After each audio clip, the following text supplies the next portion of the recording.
And we are live. Welcome to the NFL Strategy Show Review Edition, taking a look back at week one in the NFL. I am Josh Engleman. I am joined by Adam Scherer. We are missing Dave Loughran for this one. This was our show last year, but we kicked Lofty to the curb. We needed to improve it a bit. Before we get started, hit that like button, subscribe to the channel, hit the notification bell so you know when everything goes live. Do the same thing for Awesemo Odds and Awesemo Fantasy Football. We got a packed schedule today. We've got a packed agenda for this show. I'm excited to talk about it. I love getting my frustrations out about the NFL the following day. I have a sneaky suspicion Adam will feel the same. Adam, how are you?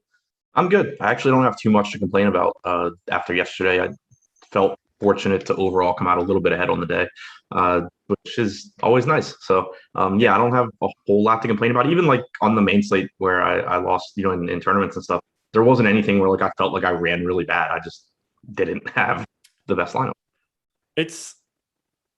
I don't really know what it's like. Even on profitable days, I don't feel like when I'm watching Red Zone, things go well for me. Yeah, I'm the same way. I wasn't watching yesterday because I was at my mom's house. And so, like, we were watching the Washington game and then whatever was on after that. But, yeah, so I wasn't watching. But, yeah, it feels like, oh, well, like, if you have that guy, it's like, oh, well, he's not in my best lineup right now. And if you don't have him, it's like, oh, I'm screwed. Which, on a side note, is one reason I know I had talked to you about it, but I went through the stretch a while ago where I was just playing, like, one cash lineup for, like, every sport on every slate. And mentally, it was so much better. Like, not just because of like, the massive swings that come in tournaments, but the fact that like in baseball, every home run didn't make me feel upset, or in football, every touchdown doesn't make me feel upset. It's just like, oh, nobody has that guy in cash. I don't care. So yeah, like mentally, I know exactly what you mean. Yeah, it's so tricky because there's so many events that happen. You see big plays and touchdowns, and the chances of that actually affecting you, like more often than not, it's going to be a negative. You only have so many guys that you have owned a lot. Every touchdown you see is usually just like a 5 to 10% guy that isn't concentrated to you. So I feel like I just take one to the ribs, and all of a sudden it's just like, oh, too many body blows. And then you look back at it and it's like, oh, okay, this all came out in the wash because one or two of my guys ended up doing good enough. Before we get started. Oh, go ahead. No, I'll say, and then you also get you get the touchdown at like 130 from like a guy that you have 5% of, and you're just like, shit, I don't have enough of that guy. Or you have like, you're watching Red Zone and like, the Lions are on the 5 and you're like, I really don't want Swift to score, and Swift scores and you're all pissed off. And then at like 4, you're looking at your best lineup that has Swift and it's just glad he scored. Yeah. So I have to address an actual relevant Adam in this scenario. Yeah. $50 super chat coming in. Great content this week as always, guys. Can't wait for the rest of the season. That's a nice super chat. It's pretty easy to send those super chats when you're $200,000 to the good. Adam, if I had any concept of how to actually say your name without butchering it, I would do it. So we're going to go with Adam B in this scenario. I would whiff on it either way. Adam, premium sub, finished second in the Millie yesterday. Congratulations. Awesome to see. I mean, that is a really, really not. Sucks to not be a millie, but you can only be so mad because $200,000 is nice.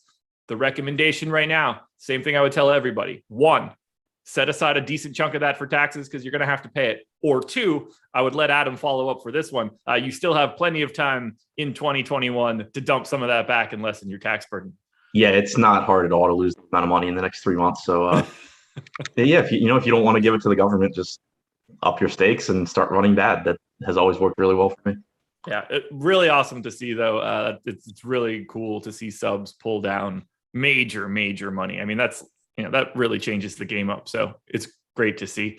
We've got a lot to dig into today. We're going to take a look at the slant on DraftKings as the primary tournament here. It's just one, I think it's the best contest that's out there, and you get a really good look at sort of the nuts and bolts of the slate. 2, there's like 1.2 million entries in the Millie this week. It's really hard to go ahead and analyze that kind of stuff. Before I do any of that, shout out to No House Advantage for being the presenting sponsor. We'll talk about those guys in a little bit. But first, let's dive into this. Let's look at the slant. For those that don't know, the slant on DraftKings, $9 entry fee. It's a 150 max contest, just shy of 40,000 total entries, and you get a 2x min cash. One of the better contests that you can get into. It's the right balance. There's no real crazy like scaling issues. It just looks good. I've got it pulled up right now. We're going to start by looking at some of the chalk and the way that people got rostered. So let's just start looking at the top. Just general conversation. We can go any direction we really want to. Kyle Pitts, the most owned player on the slate, 30.4%. Separated from the pack, honestly, got quite a bit ahead of Kamara and Callaway. I've got the Colts, Steve Buzzard. I've got you, and I've got Alex all pulled up in this contest. All three of you came in under the ownership mark. You in particular had basically no Kyle Pitts. So I'd like to start there just for your thought process. What were you thinking in terms of just avoiding Pitts? Is it just simply it's the tight end position, and if somebody's getting to 30%, I'm just going to take my chances? It wasn't so much that. So I think what it was, and you and I kind of touched on it on the show yesterday morning. Pitts was obviously a very good play. He was underpriced at 4,400. Everyone expects him to be really good and play a big role with the Falcons. The thing that was interesting, though, was that you still had so many other good tight ends in that range. You had Hawkinson, you had Logan Thomas, you had, I think Gesicki was down there. There were a lot of other, Dallas Goedert was in that price range. So what I think ended up happening for me is when I built lineups, I had a lot of Kyle Pitts because obviously he projected as one of the best, if not the best values at tight end. But what happened is when I start looking, going through those lineups that I built and saying like, okay, I basically want the lineups that project the best at the lowest ownership, like the best combination of that. When Pitts only projects like a point or so better than guys like Hawkinson and all of those guys in that group, that's one really easy way for my lineups to just basically say like, oh, okay, well, you can shave 25 ownership points or 20 ownership points off of your lineup just by sacrificing 1 point here at tight end and playing Hawkinson instead or something like that. So I think that was really what it was for me. It wasn't that I didn't like Pitts or anything like that. It was that he just still, even though he was the best of the group, he projected close enough that I was better off sacrificing him than, some of the other players at other positions that projected really well. And then we saw some big stands. Steve went pretty heavy on Travis Kelce. I don't think that's crazy. You went quite heavy on Kelce and Kittle. I mean, those were the pretty clear options to do so, but George Kittle was 13% owned. Now, granted, he scored 12 fantasy points. It's not like it paid you off or anything like that, but getting your money into the middle of the table with Kelce or Kittle or some of like the actual top flight tight ends, I don't have much of a problem with it. I don't have any issue with the Kyle Pitts ownership either. Like it made sense to me. I had a bunch, didn't work out the way that I was hoping. 7 fantasy points was not what I was thinking. He got 8 targets though. I feel like he got those later in the game. Does that make sense? I felt like he was not really involved in those first 2 or 3 drives. He had 1 catch at halftime. I don't know how many targets he had. Okay. But there was also plenty of garbage time in that game too for him to accumulate some targets at the end. Friend of the program, Jake Hari, by the way, said, how about that afternoon slate 100K bank for Rinpack? Yes, I would like to point that out. Rinpack pulling the 100K bank. I guess I should add Rinpack to this list as well. My apologies, Rinpack, if you're watching. I'll get you into my list now. Rinpack also 5% on Kyle Pitts. So there's a theme that I'm looking at right now, and I think we should probably talk about it a little bit. Again, I've got Steve, you, Alex, and Rinpack pulled up here. And there is a sea of red at the top of the screen for player exposures. You are basically all under the field in general. Rinpack in particular is under the field massively on the top 6 guys. You did get to Alvin Kamara, which I don't think is crazy. Alex did get to Marcus Callaway and Falcons D. We can dig into that one. That one didn't work out all that well. 2K Falcons defense. Lot of red, though, at the top. Just natural fades coming from the Awesemo group. Other guys that were highly owned. Alvin Kamara was second in the slant at 23%. Marquez Callaway at 22%. That one did not go as well as I was hoping it would. Especially, like, if you're not paying attention to the game at all and you just see the score and it's 38-3 and the Saints win, you just assume that Callaway got there. 2 targets, 1 catch for 14 yards. You played 6% Callaway, quite a bit under the field. Alex did get over that mark. Steve was basically neutral. Rinpack was more on your side. What were your thoughts on Callaway? Is this sort of just like the Pitts thing where there ended up being like 7 other guys at 3K that you're able to roster? Yeah, it was the Pitts thing. I thought Callaway was the best play in that group, based on preseason and the injuries that the Saints are dealing with. It seemed likely that Callaway was going to be the number one receiver for the Saints. He was really cheap. But as you and we talked about him specifically on the show yesterday morning. I thought all the talk during the week of Callaway's ownership was overblown in the sense of, are you playing Callaway or you aren't? Like really, who cares? It depends what the rest of your lineups look like. But it was certainly a spot where, just like Pitts, I thought he was the best play of the group, but not by a massively wide margin. And also, I think it's important to keep in mind, I'm not 100% sure, but I think Callaway's ownership was projected even higher than it ended up actually being. So, like when you look at some of the wide receivers in this group, and you have Callaway at 22%, you have Moore at 19%, you have Marvin Jones at 19%. Those came out a lot flatter than I think they were expected to be. So, had they been projected about the same, I ended up being under the field on Moore, way under the field on Callaway, and way over the field on Jones. I think I ended up coming in a little bit more balanced. If I knew they were all going to be basically the same ownership. So. That's one thing to keep in mind. But from just a general strategy standpoint, it was another situation where, yes, I think Marquez Callaway was the best, the most likely to succeed in that group. But you still have to keep in mind, and this will be a running theme even more so as the season goes on and pricing gets sharper, because week one, you always have these guys that just carved out new roles in the preseason and are underpriced.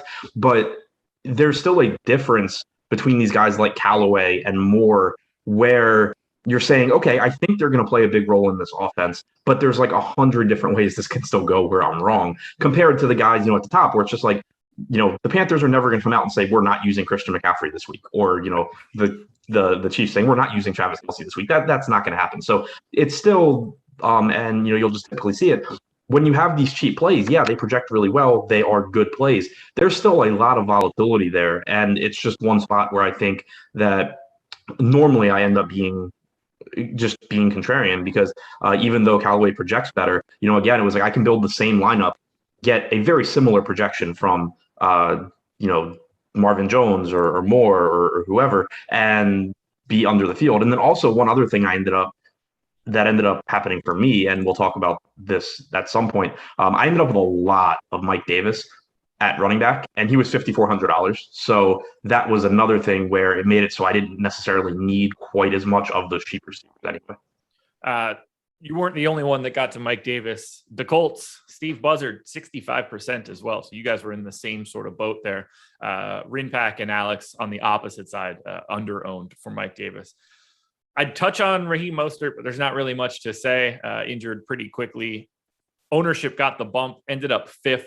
Here are the ownerships across the board for you guys: 5, 5, 3, 9. So the Awesemo crew seemed to stay away from Mostert. I know you and I talked about it once the news broke that Sermon was inactive, wondering, does anything actually change? Turns out it would have been really great to have some of those other 49ers running backs, because immediately once that game started and Mostert went out, they both got TDs, I believe. So that was fun to see. Nothing you could do for Mostert. Elijah Moore and Callaway, though, whoo, boy, were those busts. Good God. Again, 2 targets for Callaway, 1 catch. Elijah Moore, nothing, right? Did he have legit negative 0.7 fantasy points? He had 1 catch for -3 yards, I believe. Yeah, that is something to do right there. So that didn't go well for me. My best ball teams. Yeah, that one was rough to see. Adam, your biggest stand was Mike Davis. We mentioned Kamara as your number 2. Marvin Jones worked out well for 3,600. Kittle didn't work out well, but you're never mad about getting to anything like that from Kittle. Was there anything that surprised you from the ownership this week? From mine or the actual? Just in general. Not really. I thought like the guys that were popular made sense. Yeah, there really wasn't. I mean, I thought that I was a little surprised that Mostert got as popular as he did. Not that it didn't make sense, just that I didn't really think, because the Sermon inactive news broke at 11:45 Eastern. So I was a little surprised that the field got to as much of him as they did. But at the same time, people were probably on him anyway. It was obviously a good matchup against Detroit. So that surprised me a little bit that he ended up being the second highest owned running back behind McCaffrey, but nothing crazy there. Yeah, I mean, looking down the list, I thought that everyone that was getting ownership made sense. I think that even some of the popular guys that failed got pretty unlucky. I mean, like Najee Harris was 12% owned. He played every single offensive snap, I believe. Yeah. Only scored 5.9 fantasy points. That's one of those where if you played Najee Harris yesterday, don't beat yourself up too hard because he played every offensive play. He just didn't come through. So it was not a whole lot that was surprising to me. So I think the big question here, and this could be an interesting discussion, it might not go anywhere. Outside of Kyle Pitts at 30%, it feels like ownership wasn't something to worry about all that much on the top end. It just felt like there were ways to go from like a 15% owned guy to a 5% owned guy. But the sort of volume of ownership in general was just so muted. How should we approach a slate like this where no one's breaking free from the pack? We don't have this mispriced guy that's in some role where we know that he's going to, like Mike Davis when Christian McCaffrey was out last year or 2 years ago or whatever it was, where he was just priced incorrectly for a guy that was going to get like 10 targets and the groundwork. For this slate, I don't think that was really a case where anyone could be called like a bad play individually because no one got to enough ownership to really matter. Does it matter at all when some like the highest owned guy outside of Kyle Pitts is 23% owned? I think it kind of reiterates what you and I were talking about yesterday with the Callaway ownership on the morning show. It's always all about the ownership within your lineup. You can play anybody at any ownership depending on what else is in your lineup. You don't have to like look at individual players and say, oh, he's too popular, I'm not playing him, like completely ignoring what else you're doing with your lineups. But even more so on a slate like this, because there will be some slates where it gets to a point, I think it was week 1 last year with Boston Scott, I think, where he was like 65% owned. And the point still stands where you can play Boston Scott if you're stacking some 1% owned team. It doesn't really matter. You're still going to want the best projected running back. But when guys get to that level of raw ownership, especially in football where guys get hurt all the time and there's just so much variance, you can start to at least kind of look at it and just say, like, look, if the 65% owned guy actually does score 25 fantasy points, then whatever, I'll lose. I think I win more money by just not having him. But on a slate like this, where the highest owned guy is 30%, that's just not an ownership level, especially when it's a cheap guy like Pitts that projects really well. Like Pitts didn't do anything to help you. He still scored 7 fantasy points. I'm sure you could put together a really, really good lineup with Kyle Pitts yesterday. Yeah. So, that's the other thing too. A lot of the popular plays we saw yesterday, they were either really cheap or absolute studs. Like Alvin Kamara is never really going to be too popular. Christian McCaffrey is never really going to be too popular in the sense of raw ownership. They can be too popular compared to each other. Like Christian McCaffrey can be 30%, Kamara can be 10, and you're saying, oh, I want more Kamara. But you're never going to like look at Christian McCaffrey's ownership and say, Christian McCaffrey's too popular, I don't think he's a good play. Like that would just be stupid. And then when you have these cheap guys, it's just so hard for them to really disappoint. Even Callaway, I'm not positive. I didn't go back and look, but I was talking to Blender on Twitter. I was talking to Vlad, Roto guy, on Twitter. And he mentioned that the guy that was going to win the Millie had Callaway in his lineup. And it was just like, he didn't do anything to help, but he was still $3,200 or whatever he was, $3,400. He still opened stuff up. Like when guys are that cheap, obviously you don't want them to fail, but it's really hard for them to actually hurt your lineup. So when guys are 30% or less, I'm never really looking at them saying in a vacuum, like, oh, I just don't want that guy. It's more so, what can I get at their price range at different ownership? And, that goes back to what we were just talking about with my personal exposures to Callaway and Pitts. I was able to build some really good lineups where I got to the guys like McCaffrey and Kelsey and, Kittle and Cook and these guys that I really wanted by just saying like, okay, I'll play TJ Hawkinson instead of Kyle Pitts and take my chances there. But in a vacuum, just looking at that ownership number, it doesn't really matter that much. Okay, so that's what I was expecting for you to say. And yet, if we just look at the 6 items that were north of 20%, so Pitts, Kamara, Callaway, McCaffrey, Mostert, and Falcons D, 3 of those spots, Kamara to you, Callaway to Alex, Falcons D to Alex, they're the only ones that show up in green on Fantasy Cruncher, which means you're greatly exceeding the actual ownership. The large majority of those guys across all 4 of you are showing up as either like light red to bright red to a lot of red. So everybody seemed to be on the same sort of side of being lighter on these chalky guys, even in a scenario where it doesn't feel like that ownership should have mattered so much.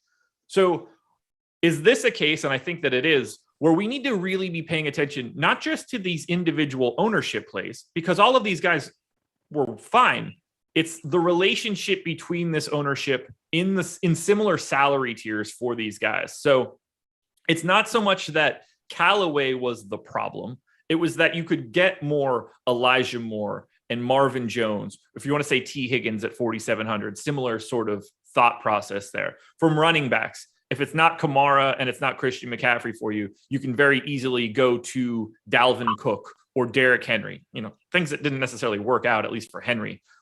Same sort of scenario for like running back or tight ends. If you just want to say it's not Pitts, it's random. Should we be looking at ownership differently? Not necessarily at the individual level, but more in a comparison sense. Yeah, and that goes back to what I was talking about. I think when you start looking at your teams and saying, okay, how can I build a team that projects really well but is getting less ownership? Whenever you have basically a tier of players at the same price point that have similar median projections and a very similar range of outcomes, the easiest way to lower your total team exposure without going to some random shit play is to just say, okay, like I'll sacrifice a point or two here, a point or two there. Like I could build a lineup that was, very close to the optimal build in terms of where to pay up, where to pay down. And then I just make Callaway be, Jones.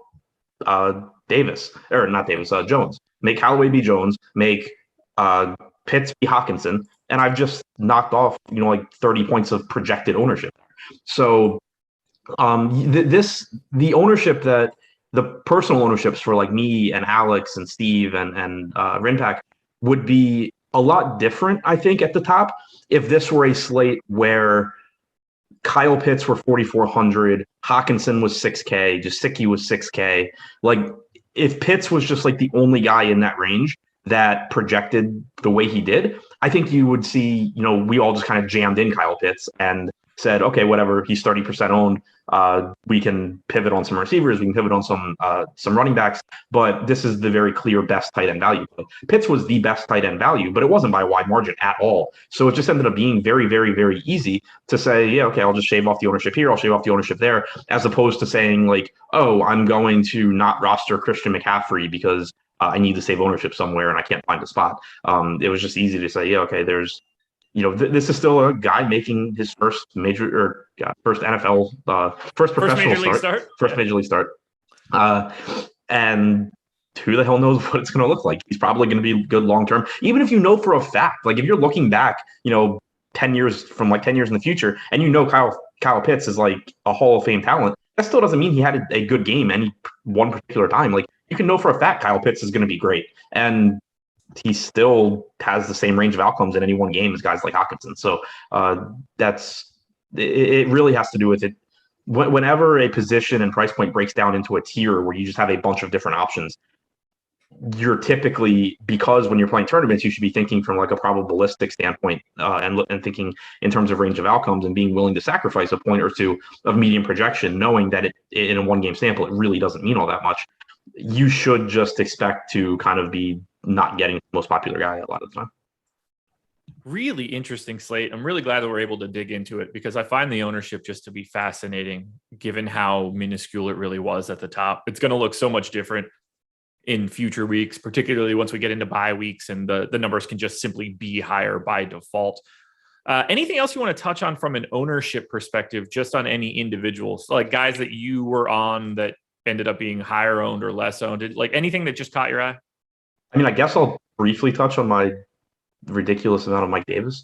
Because I messaged you right after I saw. So I was scrambling to get lineups and I didn't even see what my exposures were before lock. And I pull it up after and I'm just like, holy shit, I have 75% Mike Davis. And so thinking, I was kind of trying to think about, like what made that happen, because my next highest owned guy was Kamara at 35%. So it's not like I went crazy aggressive and just was jamming in a bunch of guys at that ownership. But I think what it was is, so for one, Davis's projection got a bump when Gallman was inactive. And again, it's not that I necessarily thought, or anyone necessarily thought Gallman was going to like have a massive negative impact on Davis, but it was still one of those things that was possible. And then when he's inactive, you just have Davis and Patterson. So there's no real risk of there being a three-headed running back split. At worst, he's splitting carries. Like you saw, Davis got 15, Patterson got 7. Davis had 6 targets. It just kind of increased the floor a bit, bumped his projection.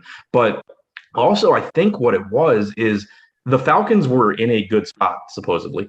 They didn't do anything with it, of course, but you had Ridley getting a lot of ownership at a position where there were a lot of other guys to go to, and price point where there were a lot of other guys to go to. You had Pitts getting a ton of ownership at a position and price point where there were a lot of other guys to go to.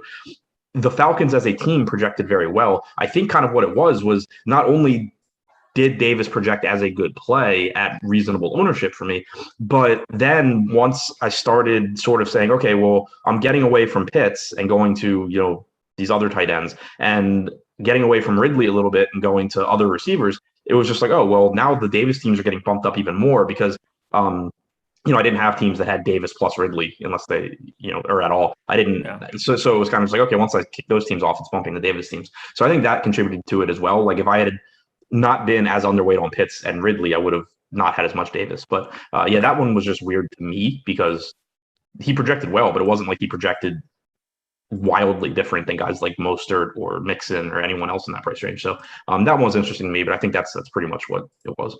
Okay. I got nothing else on the ownership piece of this right now, at least, but we're going to dig into that many more times throughout this entire NFL season.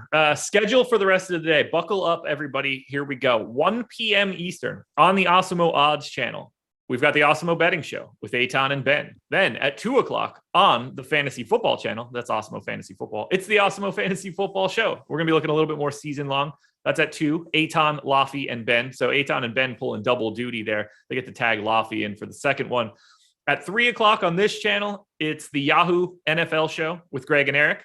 Then, Adam, you will be back to talk some baseball at 5:30.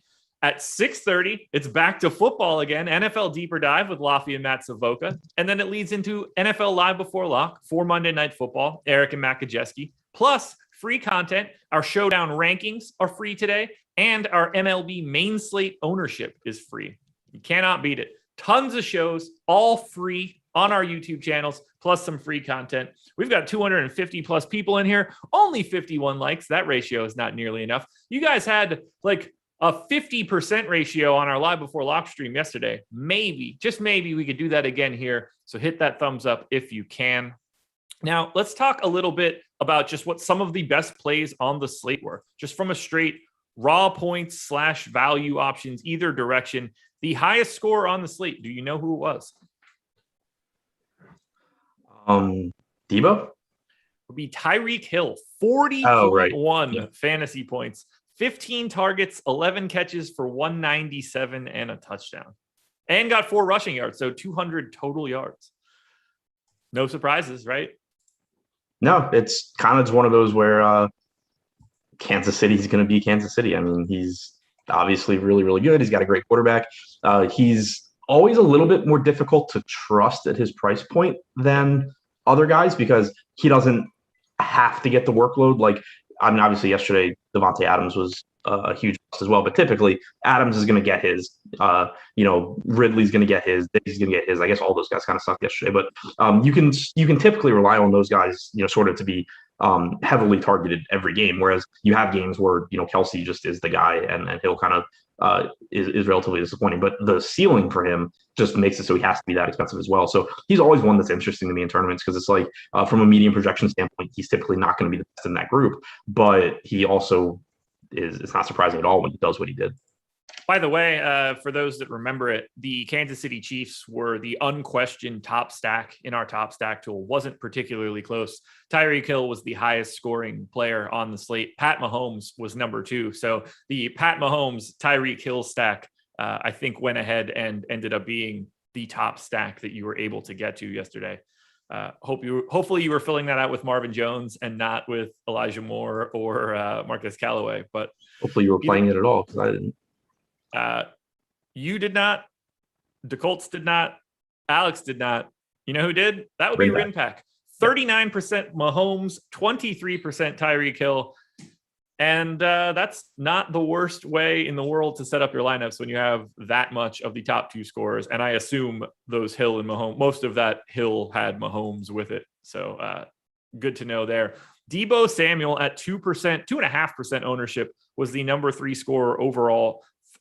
Excuse me, 36% or 36 fantasy points. You actually had a decent stand on Debo at 13%. I would ask you how you ended up there, but that's not like a real question unless you specifically tried to get to more Debo Samuel. But it's just one of those things where his ownership was low and he looked better, I'm sure. Yeah, I'm pretty sure I had a lot of Jimmy G. I had a lot of Brandon Ayuk, which don't want to talk about that. I think it was kind of just the opposite of the Mike Davis and the Falcons thing. Raheem Mostert was getting ownership. Debo wasn't. Ayuk wasn't. Garoppolo wasn't. They were playing the Lions. There's going to be a lot of points scored. One thing try not to sneeze. One thing that I think just really gets overblown in NFL DFS and that people should avoid. It gets talked about all week long, but everyone like focuses in on these specific game flows of, oh, this is a good matchup. This defense is going to give up points. This is how the team is going to score it.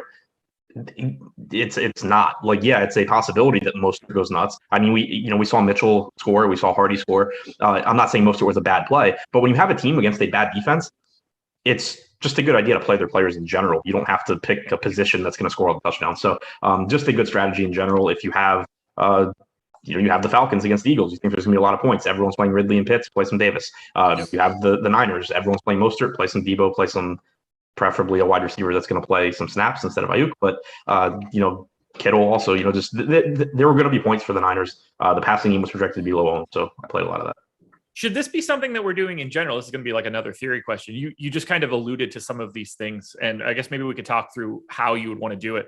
But I look at Adam Thielen, who's the number 6 overall scorer. If you're going to be light on Dalvin Cook for a week, should you just be immediately bumping Adam Thielen and Justin Jefferson? I don't think so necessarily, because there's, especially assuming we're talking the main slate, because there's there's a lot of ways where Cook, especially in that case where, Cook is expensive, there's a lot of ways where Cook underperforms, but you don't need Jefferson or Thielen. Like, they don't end up being a top wide receiver either.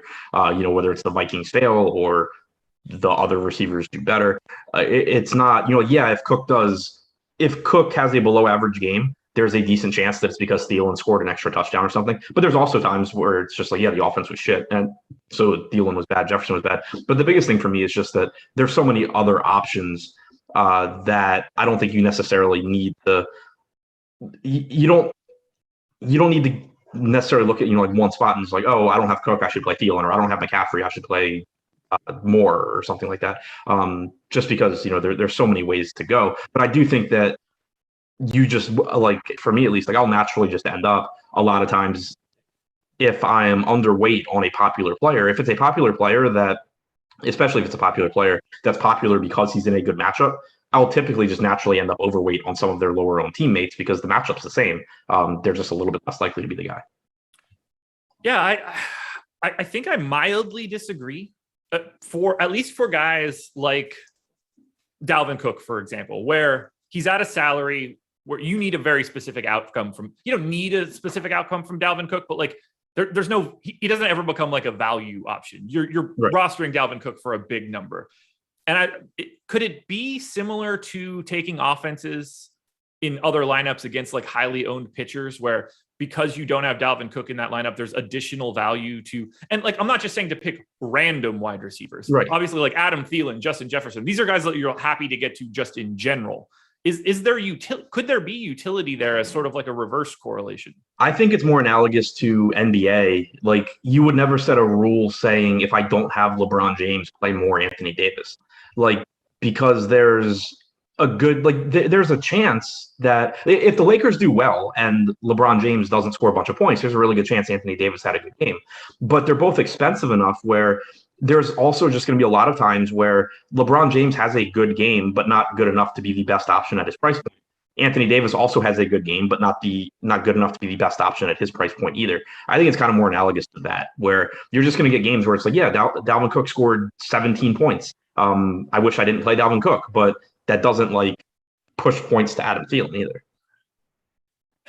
Man, I'm in between it because I keep picturing this situation where it's like, okay, Dalvin Cook didn't get the rushing touchdowns because touchdowns are so massive to this experience. If Dalvin Cook is not getting them, obviously they could not be getting them because the Vikings generally suck. Right. But if anybody's getting them and it's not Dalvin Cook, I feel like I should be, and it's not like I should be like locking these guys in. If there were some sort of mechanism to say in a lineup without Dalvin Cook, I give a 5% projection bump to Justin Jefferson and Adam Thielen. I think there's something there. I just don't know what it would be. So for one, you can do that in Fantasy Cruncher, but yeah. yeah, like I mean, I think that's okay. I think like for me, typically what'll end up pushing it is because I agree with what you're saying. Like I think that, and I was just saying the same thing about the Niners and about like the Falcons, but specifically the Niners, where everyone's going to the running game, and you can just go to the passing game and say if the Niners score 35 points and it's not from the running game, I have a low owned lot of points here. So that does make sense. I don't want to go too far with it. Like I don't want to. Yeah. I don't want to get to a point where it's just like like I think you can just make even if you're underweight on Cook. I think you can potentially have a lot of lineups that just don't have the Vikings on a full slate. Yeah, for sure. But I agree. If Thielen's low owned and Cook is popular, Thielen does become a little bit stronger of a tournament option just because if he does catch a fluky amount of touchdowns, there's a very good chance that Cook is underperforming. And I think this fits for other teams too. Like, if I don't have Derrick Henry, I probably want to somehow bump a little bit of AJ Brown. If I don't have Alvin Kamara, at least down the line, I want to bump a little bit of Michael Thomas, something in that area. I think it works out for the higher salary guys. I don't want to just randomly bump some 4K guy just because. But if you're not going to be getting to that pay up option, I think there might be a little bit of utility in getting to the other studs of that team. Yeah, and the Vikings are a tough example too because they are so concentrated. Yeah, like that's a team that actually you can just play Cook and Thielen together if you wanted to. And a lot of times win a milli last year. Right. Yeah. I'll say a lot of times the team scores 5 touchdowns and they score 5 touchdowns. So that's just a weird example anyway. But yeah, like I agree there's just like we say, like in a lot of lineups, you typically aren't going to want an expensive running back and an expensive wide receiver from the same team because they negatively correlate to some extent because there's only so many touchdowns to go around and you need touchdowns at that price point. So yeah, it is a good strategy. I think just, kind of if an expensive receiver is popular and a good running back on that team isn't, to go vice versa. I just don't want to get too carried away with. I think I just get there naturally in a lot of cases because the ownership is low on the running back and it's high on the receiver, or vice versa, and they project similarly. I'm just going to naturally get to where it's just like, I can get a lineup that projects about the same and play the low owned guy instead of the high owned. The highest scoring player to not be rostered by all 4 of you guys. Steve, you, Alex, and Rinpack, was DeAndre Swift, 24.4 fantasy points for the Lions. None of you guys had a single share of DeAndre Swift yesterday. Any thoughts to that? He was 0.5% owned, so no one else had him either. Oh, okay. Wait, he was what percent owned? 0.5. Oh, okay. You said the highest scoring player. I thought you said the highest owned player that none of us had. No, highest scoring player that none of you had. Yeah, okay. Yeah, nothing really there. I mean, running back was a pretty stacked position. You kind of had to, and Swift was expensive too. I was about to say if he was like 5,800 or something, I'm surprised that we didn't get to him just like as a pivot off of that Davis Mostert range. But 6,900, that was a pretty good price tag too. So yeah, it's one of those that from a talent and workload standpoint, I think Swift was a good tournament play at 1%, but you can't play every guy that you think's a good, that you think has talent that's low owned. Kind of have to draw the line somewhere. He was expensive. Matchup wasn't great. He does split carries too. I mean, you had Jonathan Williams right there as well. He scored 0.6 of a point less than Jamal Williams, same backfield.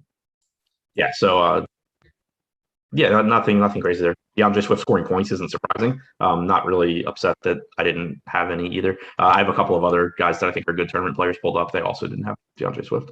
Is there anyone that you looked at after the fact that you were mad you didn't get to? No, I was pretty happy with my exposures. That there were a couple of question marks for me. Again, the amount of Mike Davis I had was probably a little bit unnecessary. I had a lot of Chenault that it seemed a little crazy.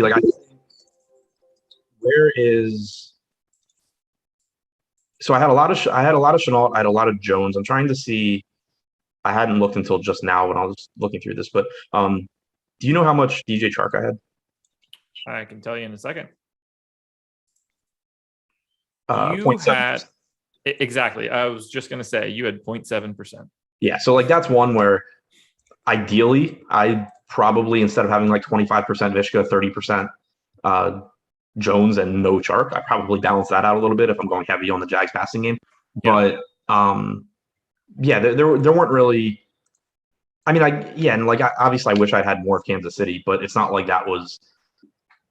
You can just tell by the way I built the way my lineups came out yesterday. I just kind of wasn't getting to Kansas City outside of Kelsey, so I don't like. Yeah, I wish I'd gotten more. I'm never upset when I get more, but there really weren't many guys yesterday that I was just like, oh man, like I don't know why I didn't have more of them, or I wish I had more. Should we have forced more Kansas City? And I'm not trying to look at it through like, rose colored glasses of knowing what happened, but it's not as if we weren't projecting them as back and under owned in our data. Like, is that a mistake? Is the fact that they're so expensive, Tyreek Hill, Travis Kelce, Pat Mahomes, is that a hole somewhere where we're not getting to them even though we should? I'm not really sure. And the reason I say that, I would definitely say yes if there weren't slates that I like last year, for example, there were slates where I just jammed in Kansas City. Yeah. So, and granted, like I have tweaked some things between last year and this year. So maybe it gets to like week 6 this year and I'm just like, okay, I'm not playing enough Kansas City with my process. I need to change something. But the way I'm thinking about it right now is that there's going to be weeks that I just end up playing a lot of Kansas City because I think that they're going on their own relative to the alternatives, and that they didn't really show up that way for me this week in terms of all the other options. So for right now, I'm saying like I'm not really upset that I didn't force them in, other than the fact that I would have won more money. But that's with the assumption that at some point over the next few weeks, there's a week where my lineups look like Rinback did, and we're talking, it's just like, oh, I played a bunch of Mahomes and Hill and everything. If we get to like week 6 or 7 and I'm just like, oh, I've just been fading Patrick Mahomes all year, then yeah, I probably need to be adjusting something. Shouldn't this have been the easiest week to do it? $4,400 Kyle Pitts, infinite wide receivers at $3K-ish price tags. Like, we had the value out there to be able to get to more Chiefs. Yeah, I don't think that it was tough to get to them. I think it was that there were a lot of other good options as well. And it's not like it's not like Kansas City was projected to be very low owned or anything like that. So like for me, like I didn't have trouble paying up. I played 20% Josh Allen and a bunch of digs and stuff. So yeah, like that's kind of, I'd be concerned if, like I played a bunch of Darnold, I played a bunch of Garoppolo. I played a good amount of Fitzpatrick, I think. So I did do some paying down at quarterback and then paying up, paying up for Kelsey, paying up for Kittle, paying up for receivers. I'd be a little bit more concerned if I had like allocated all of my exposures that way. But the fact that I went 20% to Josh Allen, I'm not upset about that. That just as easily could have been the Kansas City stack. Yeah, that's a really good point. All right, we have about 10 minutes to go before we get out of here. I do at least want to touch on our sponsor. That would be No House Advantage. It's a little bit different. You're worried about player props, and whether that's the NBA, MLB, NFL, obviously, if you're watching this, or PGA, you can compete for cash prizes. It's great. You can use the promo code Awesemo. If you are a new subscriber to No House Advantage, get a $25 instant deposit bonus when you sign up. We have No House Advantage tools on the website, things that could help you out and help you fill out your lineups. You can mass enter if you want to. There are big prize pools. Keep your eyes peeled for it. We love having No House Advantage as a sponsor. I know I love it a lot because they are the sponsor of my contenders videos for the NFL. So I definitely want to sell a little bit of No House Advantage here. Beat your friends, not the house. Download the app in the App Store and win big today. Plus, if you're looking to sign up at awesemo.com, you can use the promo code DAC. Today is the final day. Get a $1 NFL Express weekly pass. You're going to get player rankings and ownership rankings for main slates. You're going to get player projections and ownership projections for single game slates. We've got optimal lineup probabilities for DraftKings tiers contests. All of this is in our Express Pass. You can get it for $1 single. That ends today. It ends whenever everything's done today at 11:59. You cannot get this deal again. Make sure that you do so. All right, we need to take a look at the winner of the slant. Let's review this lineup. Detroit Muscle with a single bullet, pulling in $30K. I'm going to hit you with the lineup. I want to get your thoughts. Are you ready? Yep. Kyler Murray at quarterback, stacked with DeAndre Hopkins, no bring back. DeAndre Swift and Melvin Gordon, the running back combination. Corey Davis, Jalen Reagor, and Tyler Lockett round out the rest of the wideouts. Hawkinson at tight end, Lions defense at the defense spot, obviously, goes for 208 fantasy points. I know that you and I are not going to have a single issue with Kyler or DeAndre Hopkins. I don't have much of an issue not bringing someone back from Tennessee. That's not really something that bothers me or anything like that. You could clearly put AJ Brown in there and it's not going to make a difference, but I have no issues starting there. What are your thoughts on the DeAndre Swift, Melvin Gordon running back pairing? I think they're fine. I mean, that's one of those where, like, again, I didn't roster these guys, but there was no reason not to, other than I like a lot of other guys better. But it's not like you're looking at this and going like, holy shit, you got so lucky. You played DeAndre Swift and you played Melvin Gordon and they had big games. Like, obviously that was well within their range of outcomes. They were guys that were going to get at least half the touches. Melvin Gordon helps the 73-yard touchdown. Swift had a big game. Yeah, cool. Like, you got a couple of guys at very low ownership that have sizable roles on their offenses, and they both had big games. Did you get lucky in the sense that that's not going to happen a lot? Yeah, but good luck finding a lineup that wins a tournament, and you can't point to where the person got lucky. I mean, you basically have to win any particular tournament. So yeah, I didn't have them. If I played the slate 100 times, I wouldn't have a lot of them just because that's not where I got to. But yeah, I'm not looking at those guys and saying like, oh man, that was a bad lineup because they had Swift and Gordon. I don't look at this lineup and think that there's anything actually wrong with it at all. I look at it and think that we had a really long conversation on this show last year, I remember, about correlation, and it's when you talk about like positive correlation, negative correlation, it's not saying you can't win a tournament with negatively correlated players. It's not saying you have to have the most correlation. It's just that if you play like an infinite amount of slates, you should assume you're going to put yourself in more situations to win if you maximize your positive correlation and minimize your negative correlation. That's not to say that you can't, just have a really good team with negatively correlated players. So like for me, I think Swift and Hockenson, like I wouldn't have built that lineup, but I'm less sold, and this is something that we talked about a lot last year too. I'm less sold on that because you do get and this kind of goes back to the basketball thing too, where it's like, there's only so many shots to go around, but also if the game gets played at a faster pace than you're anticipating, then the whole team positively correlates. So that's kind of the same thing here, where it's just like, yeah, there's only so many touchdowns for Hockenson and Swift, but also if the Lions are just moving the ball better than we're anticipating, they are both going to be good plays. So again, like I typically don't do the running back, tight end, or running back, wide receiver thing. I think maybe like it's better than I give it credit for. Yeah. Throwing the defense in there, I think, is a long-term mistake, just because when you think about how a defense gets points, either they are just like not giving up anything and getting a bunch of turnovers and stuff, in which case, you're hoping Hawkinson gets a couple touchdowns early and then Swift runs the game out, I guess. But then the other way they get points is that they score touchdowns, which takes away from Hawkinson and Swift.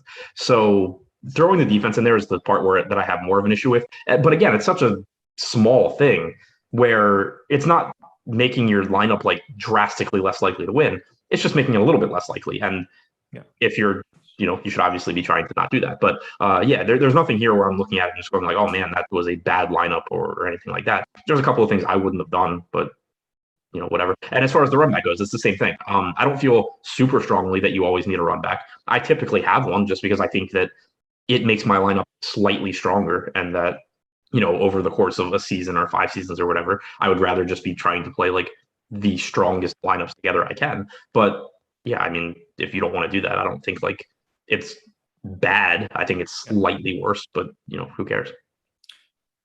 Yeah, we saw that running back plus a pass catcher combo without a quarterback win like 4 or 5 straight millies last year, it felt like. So we did see it happen a lot, and price matters a lot there. Like, it's a lot different to do that with, and this is going to be, I don't even have like a really good example, but it's a lot different when it's $6,900 Swift and $4,900 Hockenson than it is like 7 and 7K players together. Well, and the other thing too, and someone just mentioned this in YouTube chat, and it's definitely true. Not only the salary, the Lions are another team that there's a good chance that they end up being a pretty concentrated offense in terms of their scoring between Swift, Williams, Hockenson. Like maybe Tyrell Williams has a big year. maybe St. Brown has a big year, but it's pretty likely the wide receivers kind of just suck, and that you get a lot of scoring going to those guys. So that's the other thing. In addition to in this case, yeah, they're relatively inexpensive, but you also have teams like Minnesota where you can play Thielen and Cook because almost every touchdown that team scores goes to one of Jefferson, Cook, or Thielen. Whereas think about a team like the Panthers, it's a lot more difficult there to say, oh, I'm going to play Christian McCaffrey plus DJ Moore, because they're going to have touchdowns scored by McCaffrey and Moore and Anderson and Marshall and Arnold, and the list goes on for that team. Like, they have so many weapons. So salary matters. If you don't want to just make a blanket rule and say I'm not playing running backs and wide receivers from the same team, what you should be looking for is guys that are heavily involved and relatively cheap because they don't need to do quite as much to pay off their salary, or guys on teams where realistically almost every touchdown is going to like one of three guys. Yeah. Oh, absolutely. Yeah. Like DeAndre Swift can have a big game, and there's not really anything that DeAndre Swift can do to slow down a game for TJ Hawkinson at 4,900. Like, he just needs another one of those touchdowns. So congrats, Detroit Muscle. I don't have anything else to add there. That lineup is not a problem. What I do want to touch on, something that we started doing towards the end of last season, I want to see who had the best or the worst lineup of anything that was like a legitimate lineup. So we're going all the way to the ass end. Clearly, a bunch of people played, some lineups that didn't have an actual score. We've got some placeholders here that didn't work out. Who is the guy with the lowest ranked lineup that was actually trying to put together a lineup? This one has 49,800. They played, that's a placeholder. Ice, you know what? Here's one that I'm going to take. It's close to the bottom. Finished 39,019th. That would be 39,020th. 1,800 Eddie at the bottom of the slant. Boy, did he go aggressive. So this is a Matt Ryan with Mike Davis, Calvin Ridley, Russell Gage, and Kyle Pitts stack. Went pretty aggressive onslaught Falcons. Had Aaron Jones and Devontae Adams, Elijah Moore, and Jags D. Oh, I had one thing I want to touch on the winner in a bit, but shouts to 1-800 Eddie for being at the bottom of this one with the onslaught of Falcons. Not that I had a huge issue with the Falcons onslaught. Like, there are worse things to do on than a side, that lineup. I didn't hear what the lineup was, but so how many Falcons did he have? Matt Ryan, Mike Davis, Calvin Ridley, Russell Gage, Kyle Pitts.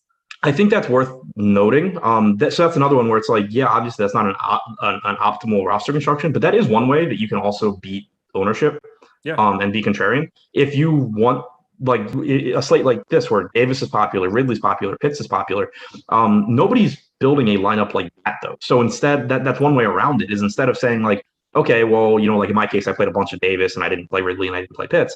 Instead of doing that, you can just say like, okay, I'm just going to play them all together. And if this team really goes off, there's going to be a lot of people that have good lineups because they have Davis or they have Ridley or they have Pitts, but I'm going to be the one ahead of them because I just lump all these guys together. So roster construction in general, or the way that the way you stack can also be a way to be contrarian, even if you have more popular guys in your lineup. Week 1 of the NFL season is basically complete. We've got one more game tonight, Monday Night Football. We've got 2 hours worth of content before that game kicks off. Adam, is there anything else you want to touch on for the Sunday main slate before we get out of here? We're doing this one every week on Monday, fellas. Someone in chat said that their guess is that the guy's thought process was that the Lions would be way behind, so Swift and Hockenson would get a lot of targets. That's fine. Maybe don't play the defense of the team that you think is going to be getting smoked, and then also probably play someone from the offense that you think is doing the smoking, if that was the thought process. So again, like, not that I had any problems with that lineup, but the logic there doesn't really check out, because you could just take it a step further and build a better lineup by including guys from the Niners. Yeah, and maybe the single bullet from Detroit Muscle wasn't paying too much attention to it and was just taking guys from the Lions. I think that's more likely scenario here. Yeah, but yeah, just kind of as a point, I think it's fine to say like, oh, I think this team's going to be playing from behind and there's going to be a lot of targets there. If that's the case, like, play the other team's offense. How did they get behind in the first place? Somebody had to score to do that shit. Yeah. All right, we're on the same page there. Guys, thank you for joining me. Hit that like button on your way out the door. I really look forward to doing this show every single week. And one of these weeks, it may not be week 1 or 2 or 10, but one of these weeks, one of Adam or I are going to show up and actually be legitimately happy, and that will be a very fun show. So thank you for joining us. Like button on your way out the door. Good luck today. Watch all of our shows. We're out of here.